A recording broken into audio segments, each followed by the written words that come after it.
নমস্কার বন্ধুরা, যারা একদম কম তেলে খাবার খেতে চান তাদের জন্য আজকের এই রেসিপিটি কিন্তু একদম আদর্শ। আর স্কুলের টিফিন, অফিসের টিফিন, সকালের ব্রেকফাস্ট, রাতের ডিনার হিসাবেও কিন্তু আপনারা এটা চটপট তৈরি করে নিতে পারেন।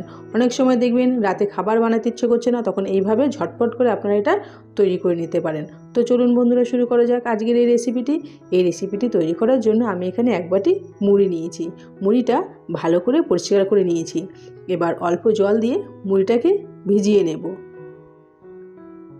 মুড়িটা জলে ভিজিয়ে নিলে তাড়াতাড়ি নরম হয়ে যাবে আর সুন্দর কিন্তু একটি রেসিপি তৈরি করা যাবে এই মুড়িটা দিয়ে। এবার একটা বাটি নিয়ে নিয়েছি। বাটির মধ্যে আমি ছোট এক বাটি সুজি নিয়ে নিয়েছি। এই সুজিটাকে আমি জল দিয়ে ভিজিয়ে নেব। আপনারা চাইলে এখানে টক দইও ব্যবহার করতে পারেন, কারণ এটা একটা হেলদি রেসিপি। দই অবশ্যই ব্যবহার করা যাবে। সুজিটা ভেজানো হয়ে গেছে, এদিকে মুড়িটাও ভিজে নরম হয়ে গেছে। এবার জল থেকে ছেঁকে ছেঁকে মুড়িগুলোকে আমি একটা মিক্সার গ্রাইন্ডারে তুলে নেব। মুড়ি দিয়ে যে এত সুন্দর একটা রেসিপি তৈরি করা যায় বন্ধুরা, আপনারা না তৈরি করলে বুঝতেই পারবেন না। মুড়িটা নেওয়া হয়ে গেছে, এবার সুজির মিশ্রণটা মুড়ির মধ্যে দিয়ে দিচ্ছি। এবার যে বাটিতে আমি সুজিটা ভিজিয়েছিলাম সেই বাটিতে 3 থেকে 4 চামচ জল দিয়ে বাটিটা ধুয়ে নিয়ে সেই জলটা আমি মিক্সার গ্রাইন্ডারে দিয়ে দিচ্ছি। এবার সুজির আর মুড়ির একটা সুন্দর পেস্ট তৈরি করে নেব। দেখুন বন্ধুরা, মিশ্রণটা একদম রেডি হয়ে গেছে। এবার আমি একটা বাটিতে ট্রান্সফার করে নিচ্ছি।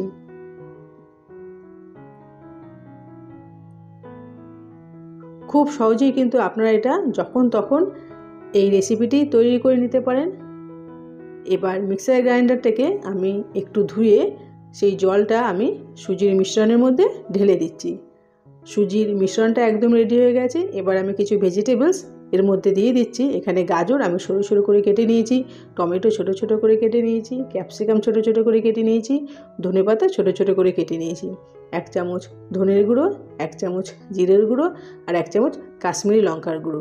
কাশ্মীরি লঙ্কার গুঁড়োতে কিন্তু একদমই ঝাল হয় না বন্ধুরা। আপনারা বাচ্চাদের জন্য তৈরি করলে লঙ্কার গুঁড়ো একদমই স্কিপ করে দেবেন, বা কাঁচা লঙ্কা একদম স্কিপ করে দিতে পারেন। এবার দিয়ে দিচ্ছি স্বাদ অনুযায়ী লবণ। লবণটা দিয়ে ভালো করে মিশ্রণটা মিশিয়ে নিচ্ছি। এবার দিয়ে দিচ্ছি ছোট 1 চামচ বেকিং পাউডার।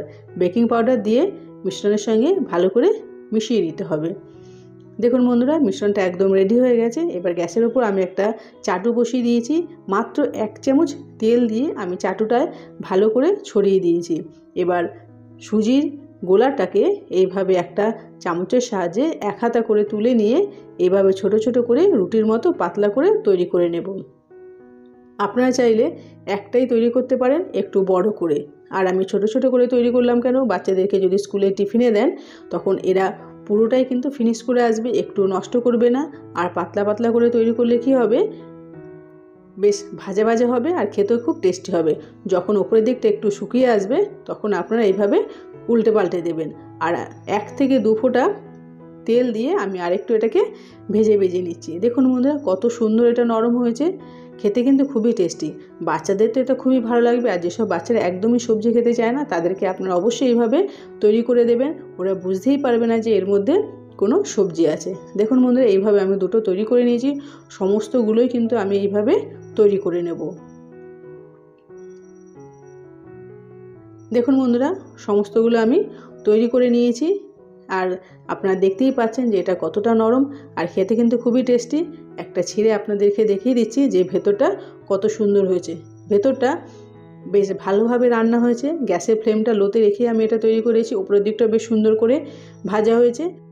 বন্ধুরা, সুজি আর মুড়ির মিশ্রণে এই রুটিটি আমি মেয়েকে টমেটো চাটনির সঙ্গে খেতে দিয়েছি। আপনারা চাইলে টমেটো সসের সঙ্গে খেতে পারেন। আজকের এই রেসিপিটি ভালো লাগলে অবশ্যই একটা লাইক করবেন।